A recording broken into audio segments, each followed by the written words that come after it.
아주 은혜로운 찬양을 해주셔서 온 성도들이 함께 은혜 받는 시간이 되어지고 말씀을 받을 수 있는 마음을 준비케 하신 우리 찬양대에게 진심으로 감사를 드립니다. 제가 사진 한 장을 보여드리겠습니다. 사진 한 장을 보시면 이분이 누구신지 여러분이 아시는 분인지 한번 봐주시면 고맙겠습니다. 예, 사진을 올려주시기 바랍니다. 저 사람이 누구지요? 예, 잘하시네요. 예, 이영도 목사님을 아시는 분들은 대단한 사람인 거예요. 그런데 사실 우리 한국 교회사에서 이영도 목사님을 거의 모릅니다. 왜냐하면 저분은 우리 장로교 출신 목사님이 아니고 감리교 출신 목사님이기 때문에 그렇습니다. 또 하나는 이단으로 제명을 당한 분이기도 합니다. 왜냐하면 지나치게 성령주의자라고, 지나치게 예수주의자라고, 지나치게 예수 위에 사는 사람이라고 해서 신비주의자라는 이름으로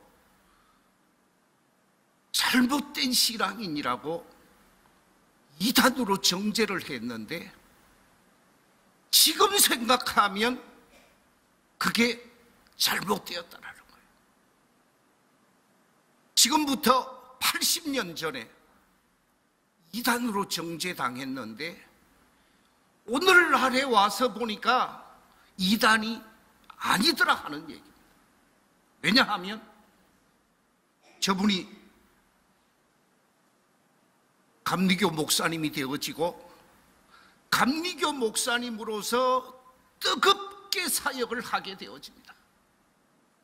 나이 30살도 되기 전에 대한민국의 3대 부흥사 중에 한 사람으로 꼽히게 되어집니다.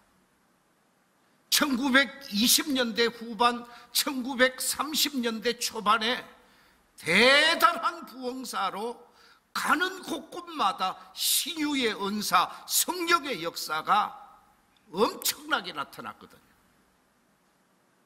그래서 우리 장로교회에서 이단으로 정죄를 해버렸어요. 그런데 지금 와서 생각하면 성령에 이끌려서 사명을 감당하고 예수 위에 생명 내어놓고 일하자고 하는 것은 잘못된 것이 아니다. 그래서 1998년에 이단으로 정죄했던 것을 해제시키고 복권시켜서 감리교회에서 자랑스러운 목사님으로 소개하고 있는 사람이에요. 이 이용도 목사님이 쓴 글 가운데 보면 이런 글이 있습니다. 한번 들어봐 주시기 바랍니다. 사는 것은 오직 예수다. 우리 신앙의 초점은 예수다. 생시도 예수요, 꿈에도 예수요, 먹어도 예수요, 잠을 자도 예수요, 사나 죽어나 예수, 오직 예수다. 살아도 예수요, 죽어도 예수다. 예수 위에 살고 예수 위에 죽자. 우리의 생명이신 예수여, 당신이 없이 우리는 살지 못합니다. 우리의 진리이신 예수여, 당신이 없이 우리는 알지 못합니다. 우리의 길이신 예수여, 당신이 없이 우리는 행할 수 없습니다. 예수에 완전히 미쳐서 삶을 산 사람입니다. 예수님께 완전히 붙들려서 삶을 사니까 지금부터 80년 전에 잘못됐다고 얘기했는데 그분이 얘기한 말, 그분이 쓴 글, 그분이 인도한 집회, 지금 생각하니까 잘못된 게 아니라고. 자, 방금 말씀하신 대로 살아도 예수여, 죽어도 예수여, 사나 죽어나 예수, 오직 예수다. 예수 위에 살고 예수 위에 죽자. 말로만 한 것이 아니고 삶으로 이렇게 했기에 이상하게 보는 사람이 이상한 사람인 거예요. 이용도 목사님이 이렇게 예수님 위해 살면서 성령 운동하고 교회 생명을 불어넣는, 예수 생명을 불어넣는 일에 힘쓰다가 폐병에 걸려서 나이 33살에 요절을 하게 되었습니다. 만약에 이분이 좀 오래 사셨으면 엄청난 일을 하셨을 터인데 일찍 세상을 떠나게 되어지죠. 우리 한국교회는 올해로 선교 137년이 되었습니다. 이 선교 137년에 한국교회의 성장 비결이 어디에 있는가? 한국교회의 성장 비결은 여러 가지 요인이 있지만 그 가운데서 중요한 한 가지 요인을 꼽으라고 하면 예수 위에 살고 예수 위에 죽고자 하는 사람, 살든지 죽든지 예수의 사람으로 살겠습니다라고 하는 순교적 신앙인이 많았기 때문이라는 것입니다. 이 순교적 신앙인이 많았기에 한국교회가 엄청나게 부흥하게 되어졌다는 것입니다. 정확하게 1884년 4월에 공식적으로 기독교가 이 땅에 상륙하게 되어집니다. 그리고 137년이 되었는데 그 사이에 이 땅에 많은 순교자들이 나왔습니다. 대표적인 순교자, 우리 경남교회가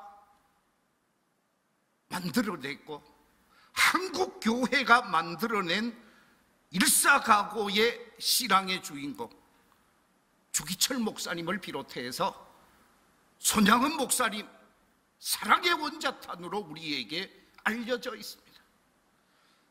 예수 구원, 예수 천당을 외쳤던 김익두 목사님, 그뿐만 아니라 예수꾼으로서 이 한국 기독교사에 중요한 역할을 했던 백홍준 장로님, 그 외에 이 대한민국에 수백의 순교자들이 나왔기에 한국교회가 이렇게 부흥하게 되어졌다는 것입니다. 경기도 용인에 가면 한국 기독교 순교자 기념관이 있습니다. 기념관이 산 밑에 있는데 아래쪽에서 쭉 올라가려고 하면 좌우에 돌비들이 많이 세워져 있습니다. 그 가운데 하나의 돌비를 보여드리겠습니다. 이 돌비 속에 뭐라고 기록되어져 있습니까? 같이 한번 읽어볼까요? 시작. 순교자의 피는 교회의 씨앗이다. 이 말은 교부 터툴리안이 한 말입니다. 교회가 부흥할 수 있는 비결, 교회가 성장할 수 있는 비결, 교회가 많은 열매를 맺을 수 있는 비결은 순교자가 순교의 미랄이 되어질 때 그 교회, 그 민족의 교회가 부흥하고 발전하게 되어진다는 거죠. 대한민국에 엄청난 순교자가 나왔기에 오늘의 대한민국의 기독교가 존재하고 있다는 것입니다. 우리나라는 5년마다 한 번씩 인구조사를 하고 인구 통계를 하면서 각종 종교 통계 결과를 발표합니다. 올해 2021년에 했는데 그 이전 아직까지 올해 한 것은 통계가 안 나왔고 2015년인가 16년도에 한 통계에 의하면 그동안 계속해서 대한민국에 있는 모든 종교인들 가운데 1위 종교인이 불교였습니다. 그런데 2016년도 통계청이 조사한 1위 종교인은 어느 교단 사람일까요? 어디라고요? 기독교입니다. 기독교 가운데 개신교가 1위입니다. 지금까지 계속해서 불교가 1위를 하다가 불교 신자가 약 300만 빠져나갔답니다. 그리고 기독교가 보고된 통계청 보고에 의하면 19.7%, 정확하게 967만 6천 명, 대한민국에서 1위 종교가 기독교가 되었습니다. 2위 종교로 내려앉은 종교는 불교 15.5%, 761만 9천 명. 3위 종교는 기독교 가운데 천주교 7.9%, 389만 명. 그 외에는 1%도 되지 않습니다. 자, 제가 왜 이 말씀을 하느냐? 137년의 역사를 가진 한국교회가 이렇게 부흥하고 이렇게 성장할 수 있었던 것은 교인들의 열심 속에서 예수 위에 살고자 하고 예수 위에 죽고자 하는 아름다운 신앙을 가지고 있었는데 마지막 최고점에 올라갔다가 지금 하향 곡선을 긋고 있습니다. 그 최고점이 언제냐? 1988년. 1988년은 우리 한국에서 뭐가 있었던 해이죠? 그렇습니다. 올림픽이 있었습니다. 1만 불을 달성하고 올림픽이 있고 난 이후에 2만 불 시대가 되고 3만 불 시대가 되어지면서 교회가 내리막길을 걷게 되었습니다. 교회 성장학을 연구하는 교수들에 의하면 이제 한국 교회는 과거와 같은 아름다운 성장과 부흥은 없을 것이다. 그렇게 단언하고 있습니다. 왜 이렇게 단언하는가? 그 이유는 주인이 바뀌었다라는 거예요. 무슨 주인이 바뀌었느냐?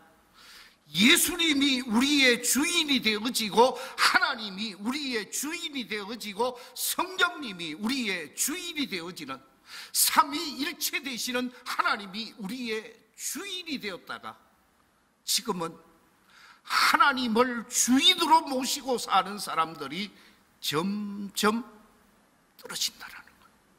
그리고 돈이 주인 역할을 한다라는 것입니다.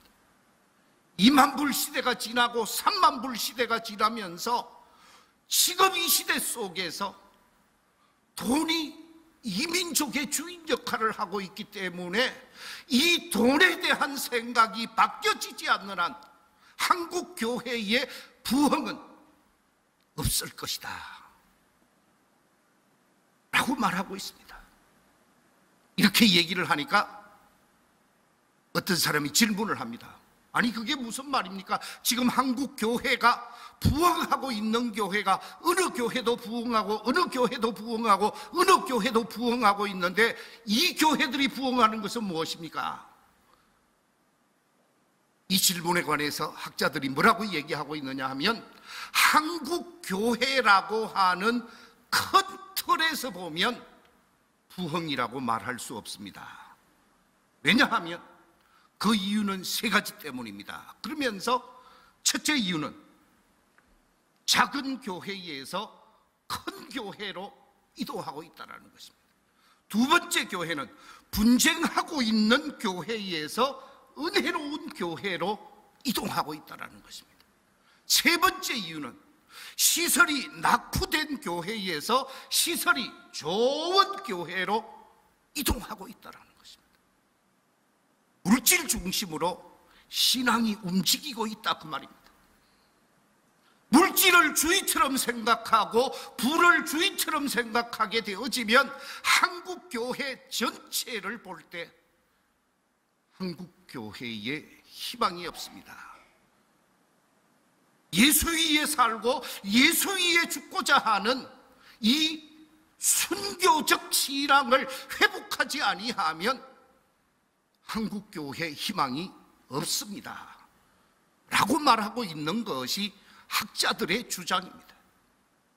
이 주장에 반박할 수 있을까? 반박하기가 쉽지 않을 것 같다라는 것이죠.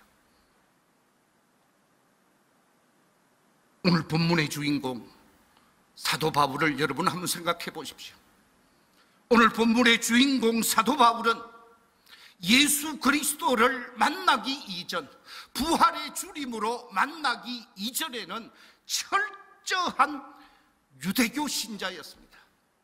서기관으로, 바리새인으로 율법을 위해, 계명을 위해 완전히 유대교 신앙인으로 삶을 살았던 사람입니다.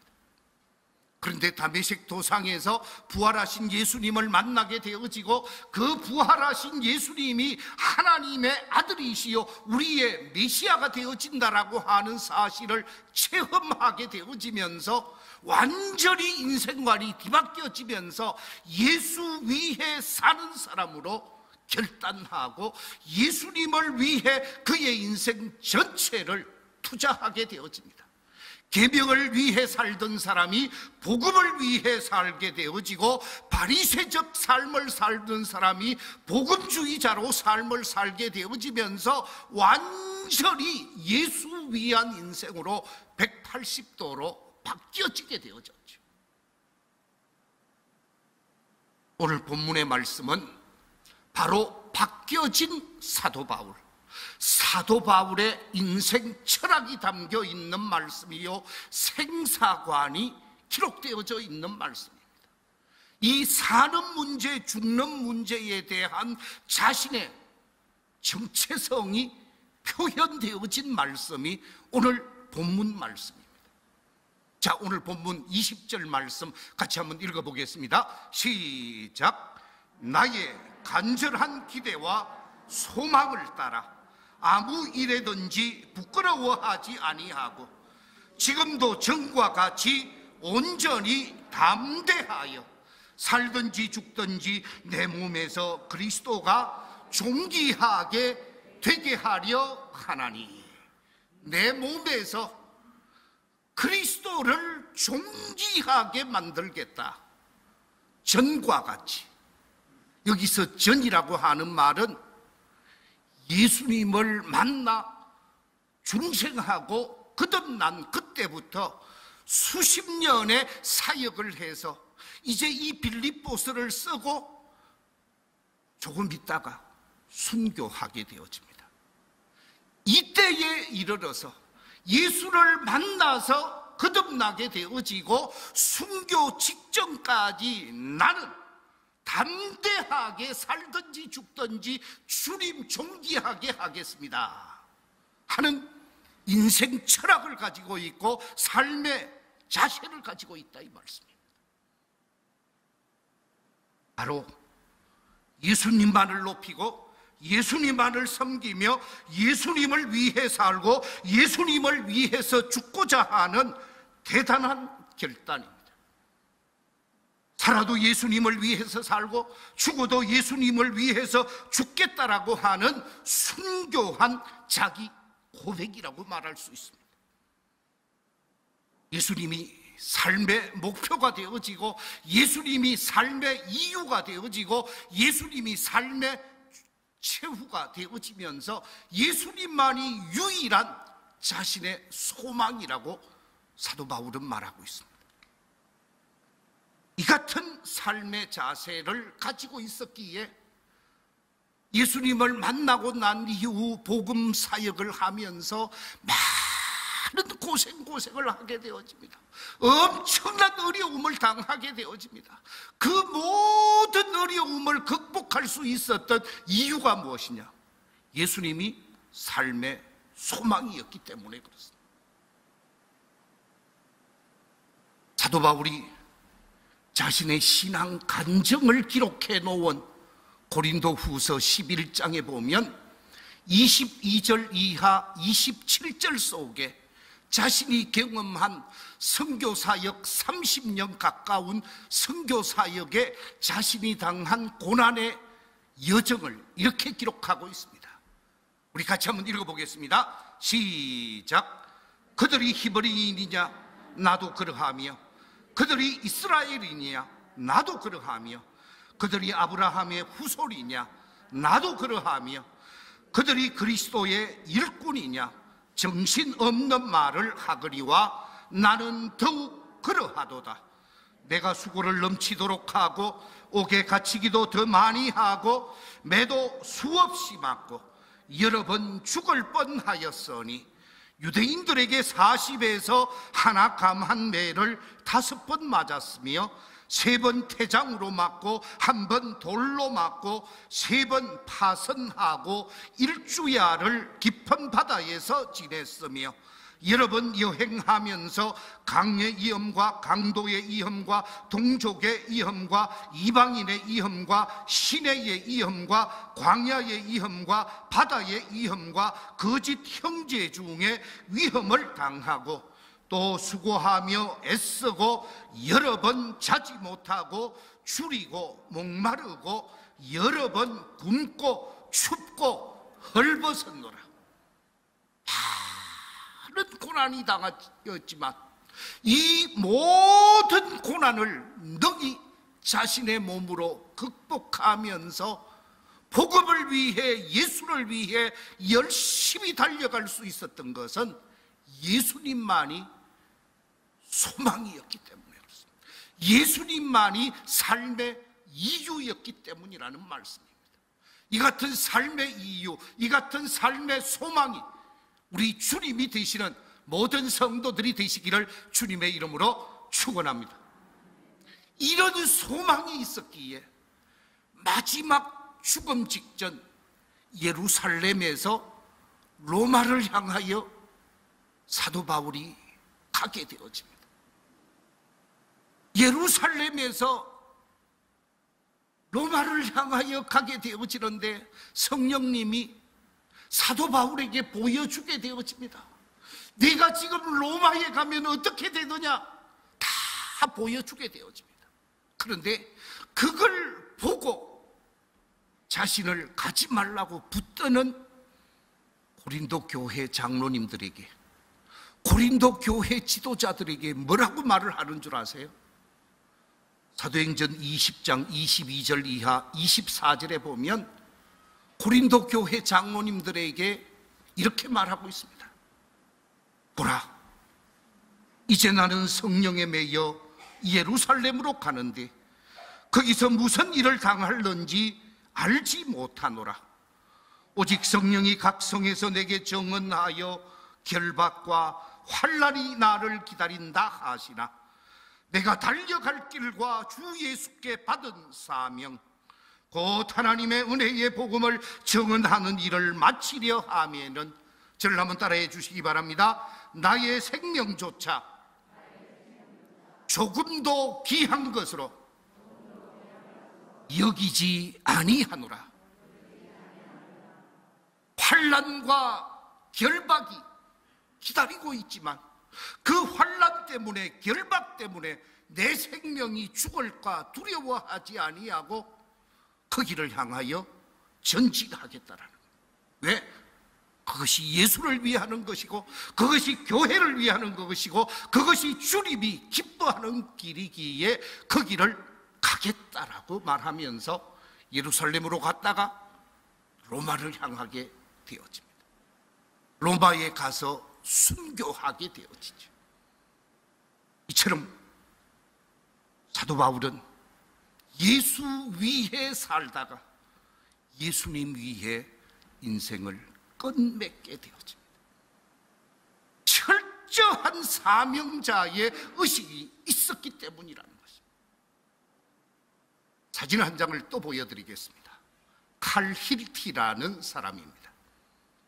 아주 멋지게 사진을 찍어 놓았고 이 사진 속에 수염을 아주 멋지게 만들어 놓았는데, 저분은 아주 유명한 행복론의 저자입니다. 저 칼 힐티라고 하는 사람이 한 이야기 가운데 보면 아주 의미 있는 말을 했습니다. 어떤 말을 했느냐? 이렇게 말하고 있습니다. 인간 생애에 있어서 최고의 날은 자기 인생의 사명을 자각하는 날이다. 하나님이 나를 이 목적에 쓰시겠다고 작정한 그 목적을 깨닫는 것이다 라고 말했습니다. 이 카릴티가 우리 인생에 있어서 가장 중요한 날, 우리 인생에 있어서 최고의 날이 사명을 자각하는 날이라고. 사도 바울은 자신의 사명을 안 사람입니다. 그 사명을 자각하고 사명을 쫓아서 인생을 산 사람인데, 오늘 제가 소개하려고 하는 또 한 사람, 이분 역시 사명을 자각하고 사명을 위해 일생을 사신 분인데, 그분이 누구냐? 그분은 바로 주기철 목사님이십니다. 주기철 목사님은 1887년 우리 밀양에서 가까이 있는 창원 웅천에서 태어났습니다. 이 웅천에서 태어나신 주기철 목사님이 웅천에 있는 보통학교를 졸업을 하고 평양에 있는 오산학교를 졸업을 하고 연희전문학교를 다니다가 병에 걸리게 되어집니다. 시력을 손상당할 수도 있는 눈이 나빠지게 되어집니다. 그래서 공부를 더 이상 하지 못하고 고향으로 내려와서 1919년 3.1 운동이 일어난 다음에 3.1 운동에 참여하고 있다가 마산 문창교회에서 진행하는 부흥회에 참여하게 되어집니다. 그때 김익두 목사님이 오셔서 부흥 집회를 인도하는데 3일째 되는 날, 부흥회 3일 만에 성령 체험을 하게 되어집니다. 이 김익두 목사님께서 인도하시는 부흥회에 놀라운 성령의 역사가 나타나게 되어지는데, 그 속에서 주기철 목사님 성령 체험을 하고 성령 체험을 하면서 안질도 고침을 받고 건강도 회복되어지고 난 다음에 이제는 세상 위에 살지 아니하고 예수 위에 살겠습니다, 주님 위에 살겠습니다, 그렇게 결단을 하고 신학교를 가게 되어지는데, 평양에 있는 평양신학교를 갔다가 평양신학교를 마치고 초량교회의 담임 목사로 사역을 하다가 초량교회에서 목회를 잘하고 있는데 마산 문창교회, 자신이 은혜를 받은 그 교회가 분쟁 속에 있다라는 소리를 듣고 그 교회로 임지를 옮기게 되었습니다. 마산 문창교회에 와서 분쟁을 수습하고 목회를 열심히 하고 있는데 1936년 자신이 다녔던 오산학교 교장 선생님으로 일하고 있었던 조만식 장로님이 주기철 목사님을 찾아오셔서, 목사님, 우리 교회로 가십시다. 우리 교회로 가십시다. 마산 문창교회에서 목회를 잘하고 있는 이 주기철 목사님을 자신의 교회로 모시고 가려고 합니다. 사모님이 기도하시다가 가시는 것이 좋겠습니다. 사모님이 응답을 받고 목사님도 응답을 받고 산정현 교회로 가게 되어집니다. 그런데 그 당시에 엄청난 일본 제국주의의 압박이 있었습니다. 그 압박은 다름이 아니라 신사참배로 교회당 안까지 신사를 가지고 들어와서 국민의례라고 하면서 압박을 하기 시작하는데, 여기에 도저히 주기철 목사님이 수용할 수 없었습니다.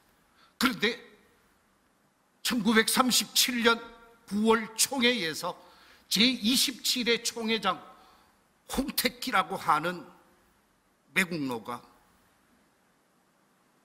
교회에서 드리는 신사참배는 무상숭배가 아니고 국민의례에 지나지 않는 것입니다. 그러면서 성명서를 발표를 해버리고 총회를 통해서 결의를 하게 되었습니다. 이 결의와 성명서를 주기철 목사님이 거부를 합니다. 거부하니까 다시 감옥에 끌려가게 되어지죠. 감옥에 끌려갔다 나왔다 끌려갔다 나왔다를 1938년에 4차례 5차례 오고 가게 되어집니다. 그래도 목사님은 받아들이지 않습니다. 교회는 하나님의 말씀을 쫓아가는 것이지 총회의 결의를 쫓아가는 것이 아니다. 총회가 잘못된 결의를 한 것이 교회가 받아들일 수 없다. 그러면서 신사참배를 거부하게 되어지고 온 성도도 목사님의 말씀에 동조하게 되어지는데, 일본이 이 문제를 받아들이지 않고 목사님을 감옥에 데리고 갑니다. 감옥으로 끌고 가서 엄청난 박해를 하게 되어지고 온 몸에 철퇴를 가하고 인두로 쭈지고 손톱 발톱이 다 뭉개졌는데, 왜냐하면 대구쟁으로 손가락 밑을 막 주셨대요. 그러다가 어느 날 석방을 해서 교회로 보냈더니 정신을 차렸는가 했는데, 교회 오자마자 교인들이 목사님 왔다고 그러니까 산정행 교회 성도들이 다 몰려듭니다. 예배를 인도하는데, 예배를 인도하면서 설교 제목이 뭐냐? 5 종목의 나의 기원. 이 5 종목의 나의 기원이라는 설교 제목을 가지고 설교를 하는데, 그 설교 속에 보면 5 대지가 나오는데, 제1대지가 뭐냐? 죽음의 권세를 이기게 하여 주옵소서. 제2대지, 장기간의 고난을 견디게 하여 주시옵소서. 제3대지, 노모와 처자와 교우를 주님께 부탁드립니다. 4대지, 의에 살고 의에 죽게 하여 주옵소서.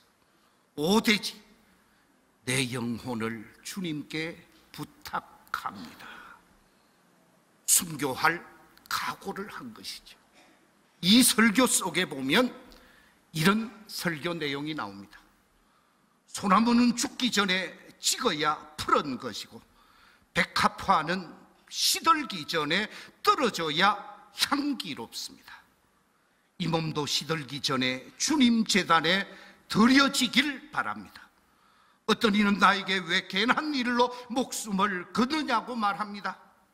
또 다른 이는 가족 생각은 않고 자기 의지만 주장한다고 말합니다. 또 한 친구는 이제 적절히 타협하고 먼 훗날을 기약해서 한 걸음 물러서자고 합니다. 나 어찌 죽음이 무섭다고 주님을 모른 채 하겠습니까? 세례 요한은 33제, 스데반은 청장년에 뜨거운 피를 뿌렸습니다. 이 몸도 시들기 전에 주님의 제단에 제물이 되겠습니다. 잡혀가게 되고, 잡혀가신 주기철 목사님은 감옥 생활을 계속하다가 1944년 4월 21일 저녁 9시에 차디찬 감옥 안에서 순교하게 되었습니다. 끝까지 믿음의 지조를 저버리지 않았고, 끝까지 주님을 붙들고 말씀을 지키면서 순교자의 길을 걸어갔습니다. 믿음의 사람으로서 옳고든 삶을 살아갔다라는 말씀입니다. 아마 여러분 이 말을 웬만한 분들은 다 아실 것입니다. No cross, no crown.